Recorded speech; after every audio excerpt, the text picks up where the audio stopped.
ഞങ്ങളോടൊപ്പം ചേരാൻ നോക്കൂ, ഞങ്ങളോടൊപ്പം ചേർന്നവരോട് ചോദിക്കും ആ വാഗ്ദാനത്തെ കുറിച്ച്. ഒരു കാര്യം ഞാൻ ഉറപ്പുമാണ്, നിങ്ങളുടെ വീട്ടിൽ ആരും നിങ്ങളുടെ വീട്ടിൽ വരില്ല.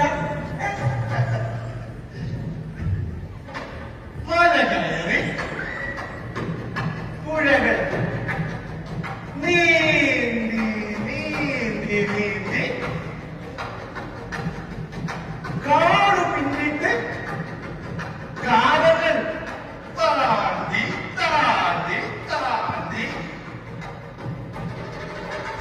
ഞാൻ വരുന്നത് ഈ ദേശത്തെ ഓർമ്മപ്പെടുത്താനാണ്. നാം തടവിലാക്കപ്പെട്ട ജനതയാണെന്ന് ഞാൻ ഇവരെ നിരന്തരം ഓർമ്മപ്പെടുത്തിക്കൊണ്ടേയിരിക്കും. നീ ദേശദ്രോഹിയാണെന്ന് വീണ്ടും വീണ്ടും പ്രഖ്യാപിക്കുന്നു. നീ ശിക്ഷിക്കപ്പെടേണ്ടവരാണ്.